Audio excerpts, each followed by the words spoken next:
Hi everyone, welcome to my channel. In this video, I'm going to tell you about the books that I read in August. In August, I read The Murderbot Diaries and it has become my favorite book series. और आज के बाद अगर कोई भी मुझसे कोई book के लिए रिकमेंडेशन मांगेगा तो मैं उसको Murderbot Diaries ही सजेस्ट करने वाली हूँ. यूजुअली मैं उसको एनिमल फार्म या फिर 1984 सजेस्ट करती हूँ, but now it will be Murderbot Diaries.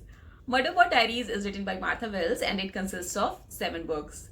वैसे तो science fictions are usually dominated by epic stakes and tense world building, but this series stands out because of its deeply relatable protagonist who would rather binge watch TV serials than deal with humans. वैसे तो Murderbot का कोई gender नहीं है, but I am gonna call her as she because I love her and I want to be her friend and binge watch brain rot चीजी TV serials with her together.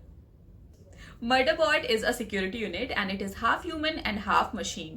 It is governed by corporations, लेकिन उसने अपना governor module hack कर लिया है और now it has free will. पर ऐसा नहीं है कि फ्री विल पाकर वो विलन बन जाएगी और वर्ल्ड डोमिनेशन पे निकल जाएगी.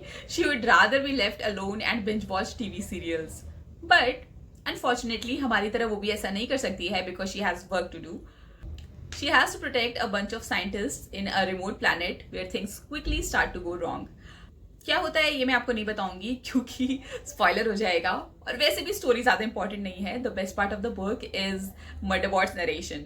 Its anxiety, its sarcasm, and aversion to social interaction is uncannily relatable. Beneath the humor, some serious themes have also been explored, like autonomy, consent, and indifference of corporations to human lives. Corporations who own security units treat them like disposable tools, and Murderbot's quiet resistance becomes the emotional core of the story. Book world में scientists usually either hate security units or are afraid of them. तो कैसे ये scientists एक free will वाले security unit पर trust build करते हैं, और कैसे हमारी मर्डर बॉट जो कि वैसे तो ह्यूमंस के साथ इन्वॉल्व नहीं होना चाहती, but still she has some sense of responsibility and some reluctant empathy towards them. It was really sweet to read and I really enjoyed reading it. The second book of the series is Artificial Condition.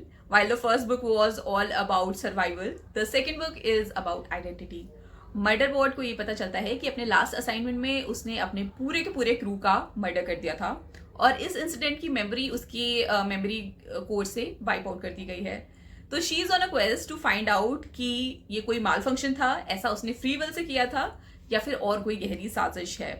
This book also raises the moral question that if someone does something horrendous without its consent, then who is to held responsible? Who is to blame? The one who did it or the one who ordered to do it? The highlight of the book is Art, who is a very intelligent and delightful research transport AI. And I loved the dynamics between Art and Murderbot. It shows that connections can exist between entities who claim not to need it, and I think it was really sweet. By the end of the book, Murderbot's growing self-awareness, her guilt, her cautious trust shows us that she is growing more and more human.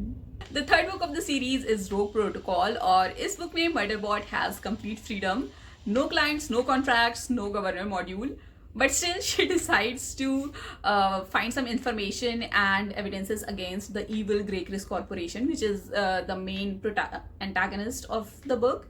So she pretends to be a normal sec unit and joins a corporate research facility under Grey Chris to dig up some dirt. The best part of the book is Murderbot's interaction with Mickey. Mickey is a human control robot that assists them during researches, and it is innocent and unconditionally faithful. Mickey kind of feels like a dog, and I totally loved him or her. I know they don't have a gender. This book explores the theme of moral agency. Murderbot does not protect humans because it is commanded to or it is programmed to, but because it truly believes that something is wrong. And her relationship with Mickey teaches her that freedom doesn't always mean isolation, and caring doesn't always mean weakness. That's why in the next book, that is Exit Strategy, Murderbot reunites with Dr. Mensa, who was the team leader in the first book. Murderbot rescues Dr. Mensa from captivity, and their reunion is just the right amount of sweet. No melodrama, No lengthy monologues of confessions of love or friendship, just quiet understanding, and I really liked it. The fifth book of the series is Network Effect.